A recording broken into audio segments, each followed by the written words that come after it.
Hello, hello, it's Empathic Crow. I don't know why I said it that way. That was a little weird. But actually, as of today, it's Empathic Crow Tarot and Mediumship LLC. Ow, there go the hiccups. I did get my LLC today. Very excited about that. And this weekend, I've been saying for a while, I think it's going to be around the 19th. And it was the 19th, but this weekend I started having some doubts. I was like, well, I wanted to have the website up by Parafest, but I wanted to wait to publish the website until I got my LLC so I didn't have to change everything around after the fact. And so that was an amazing excitement. And let me just talk a little bit about the Trivet Clinic Parafest. So if you haven't ever heard of or been to the Trivet Clinic, it is amazing. So Doug and Tim are the two gentlemen who are absolutely amazing, and they help to explain the history. They take care of the place. They are just amazing. I think they own it. And Tim is an ancestor or relative of Dr. Trivet. Yes, Trivet. I don't know why I can't talk today. Probably because I'm trying to rush, and we know how that goes. But they just have this amazing energy, and they are great. Our team, Whispers in the Dark Paranormal, we did an investigation, December 21st, 2025, so right before Christmas, and really enjoyed the experience. Lots of spirits, lots of activity, some interesting things, but unfortunately, we had full battery on the cameras. We don't have a lot of coverage because the battery's drained. So we definitely are going to have to go back and get some coverage and everything, but we had some amazing experiences while there. At the Parafest, this was hosted by Great State Paranormal, also a great group of people. I met a couple of the members, but where I was in my little tent area and doing the mediumship and readings mostly and everything, I didn't get to meet them as much, but my husband did, and he told me some great information and stories. There were also a lot of guest speakers, and I will put a link for all of the things that I am telling you about into the information for this video. Take a look at it, because even though that Parafest has already occurred this past Saturday, the 17th, look at the speakers and follow them. And then also know there's going to be another Parafest sometime in the spring of 2026. And I definitely want to go back. We have been invited, my husband and I, as Empathic Crow. We have been invited back to the site, and I'm really excited about that. In the area that I was in, they had the psychics and mediums set up together. So I met two amazing people. There is Kerr the medium. She is the first one that I saw. I will put her information in as well. She had already was setting up her booth area. She'd already set her table up. And as soon as I saw her, I thought, I'm going to be talking to this lady. She is very cool, very awesome. So again, that's Kerr the medium. And then there's Ren White of Readings by Ren. She did a palm reading for me, and she was spot on. Both of them are amazing women, amazing psychics. And like I said, I will be giving you their information in the links. So I don't want to take too long. I know I have an appointment coming up, and it's 4:44 on the clock, by the way. Let's see if I can get it on my watch. There we go. If you can see it, 4:44. Love it. So, green is the color on the sign. I feel like we've got a heart chakra reading today. I've got some green aventurine, Amazonite, Kambaba jasper, which is really cool, the different patterns and things that you'll see on it. This is a palm stone. And then I've got my little buddy, my bloodstone dragon head. And I believe this may be African bloodstone. And so whenever I get a skull or a dragon head, I meditate with them, and whatever name comes to me, that's their name. So this little one gave me the name Balthazar. So I don't know. Oh, and when I sat down to do the readings, several stickers that I had made but have not used in anything yet. So this one says, ancient. I'm feeling like we have some ancestor connections that are going to come through, and then we have a couple or several sacred geometry symbols. So I feel like it's going to be some ancestor connection and also intuition connection along with that heart chakra. So we're going to start with the Light Seers pocket deck. It's smaller. And this is by Chris Ann. The artwork is amazing though. See if we can get this done before I have to set up for my appointment. I will try to not take too long, but we're going to start with this and then see where we go. And we'll do one more shuffle. 3 is one of my numbers. That's why the email is in perfect for 333, even though the YouTube and TikTok and Facebook are 1111, because that's another one of my numbers. All right, the first card we're starting with out of the gate is the Justice card. So in this card, we see that there's a balance that needs to occur. And even though these women look somewhat different, like one has lighter colored hair and the other one has darker colored hair, I feel like this is two sides of yourself. Or it's two sides of something. We're going to see what that means, but it's two sides of something coming in with this Justice energy.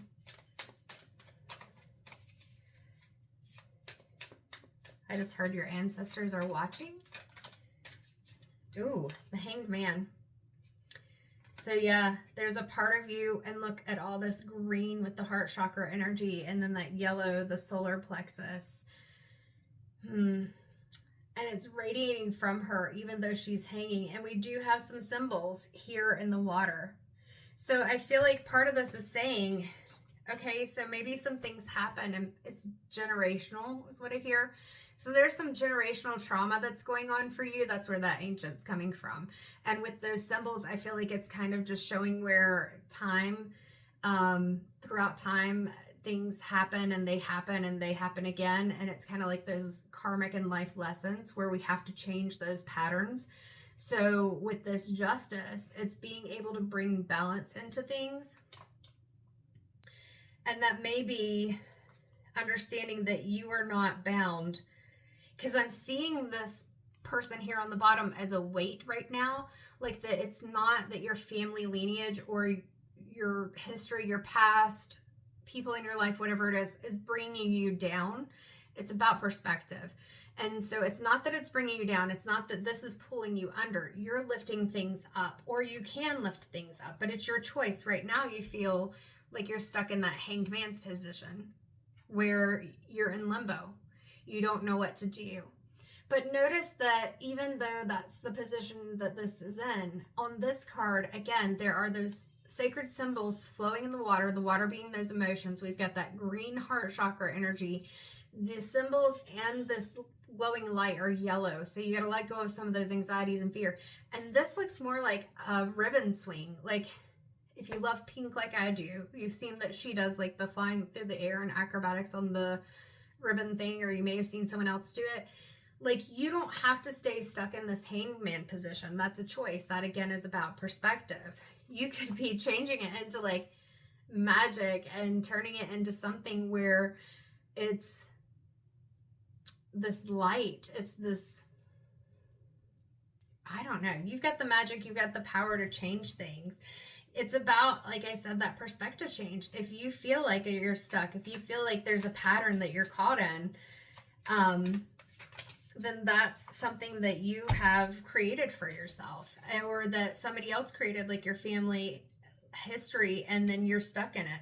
So Justice is 11 and the Hanged Man is 12. So 11 is a master number. So keep in mind with that 11, I talked about 1111 before. You're in control. You are a co-creator in this journey. You aren't just being told and having to do what you have to do. And the 1 and 2 breaks down to a 3. 3, 3, 3. So we're starting out with the numbers I've already said. Okay, 16, the Tower. And that breaks down to a 7. So with this, again, with the Tower, it's the lightning bolt coming in. And this squirrel, you know, that's his home. The tree is his home. But he can't be in the tree anymore, but he does have this nut. So he may not have the tree, but he does have a nut. He's got food. He's got the basic needs, that root chakra, the security, the foundation. So he can take that nut and go somewhere else. He doesn't have to stay stuck in that tree. And maybe staying stuck in that tree is part of what was keeping him in that hanged man position. So sometimes things have to be shaken up, because otherwise you'd keep doing the same things. There's also butterflies in this picture. And those butterflies represent change and transition. And so understand, it's not always an easy process, but you're going to make it through. Again, it's about that perspective. Like this squirrel, he's looking up at the tree like, there goes my home. But as I said, he's got some nuts around him. He's going to be able to do something different and find something else. We've got the Six of Swords. So with that Six of Swords, notice that she's on this ship and she's sailing in a different direction. So she's got the swords. She has crows that are helping to lead her. They've got the strings. They're helping to lead and guide her. And she's got a red shawl on. Again, that grounding, that root chakra, that safety and security while she's in this ocean. So like all these emotions coming through. And so it's remembering that even though this was a disruption, it had to happen, because otherwise you were stuck in the hanged man position. So with the Six of Swords, you need to bring in that clear thinking. What do I do next? Where do I need 11? It was 11:33 just a second ago. So 11s and 3s. Where do I need to go? What do I need to do? What can I do differently? Maybe, like I said, this wasn't working, so you have to change. And if you don't change, you're just stuck. All right, so I've got 7 more minutes. Woo! All right. Strength. You've got the strength. You just have to trust it. Look at this yellow light. We said solar plexus, right? Look at the colors and how similar those are. So you've got the lion in you. There's an infinity symbol above. So you've got her as the lion with a lamb, instead of the woman with the lion in the original strength card. So you are the lion. And you can have that quiet roar, or you can have that very loud roar. You decide how you change things. You decide how you stand up for yourself. You decide how you present to others. And it's about allowing yourself to speak up. So you have to change direction, but be brave. You've got this. And you're guided, and you have the ancestors around you. They're all around you. And they're helping to guide you, but you have to accept that assistance. And they want you to change things for them. They want you to be the person that brings in the balance.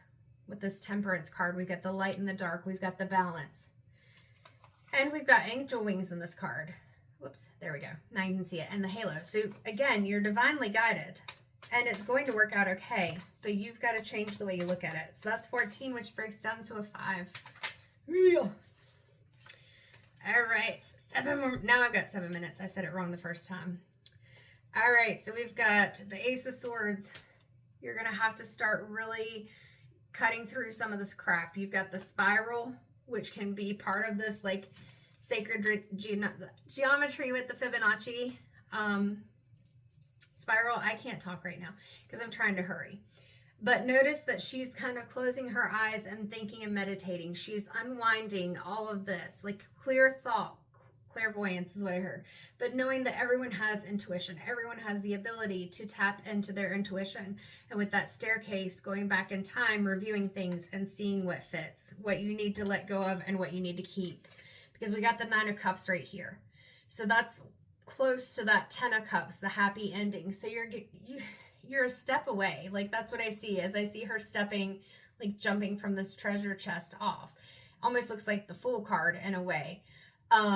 If you take that leap, look at the similarity between the ray of light here and the ray of light there by her heart. So if you take that leap, she's even got green on, and you're able to go from that heart space and bring in the joy and focus on the things you do have and the things you want to bring in, you're going to get what you need. But you've got to be the Queen of Cups. You've got to be balanced and in control of that energy. You've got the water all around you. She's even sitting in the water, but she's not bothered by it. She is focused on what she wants. She's got that red on. She's grounded. She's meditating. Like I said, it's being able to get into that clear thought and focus. She is calm and at peace. She is balanced. She has taken this justice card and said, okay, this is me. I am now free. I am now able to do what I want to do, regardless of what's happened in the past. So we'll real quick, because I have to log in just a second, pull a healing mantra card. Running it up to the end. Oh, so we'll go ahead and use this reading. This is a shorter one, so I think some people will like that. Maybe I should make myself have that sense of urgency that makes the time blindness of the ADHD a little bit less. All right, there we go. Allowing appreciation. I've been saying things like that throughout the reading, right? The value of my life increases each time I appreciate everything in it. And that's exactly what I was saying. Focusing on those things that you do have, focusing on the things that are in your life, and taking those lessons and turning them around into something that you create that makes you feel balanced and grounded and content. All right, take care. I hope you all have a great week. Bye.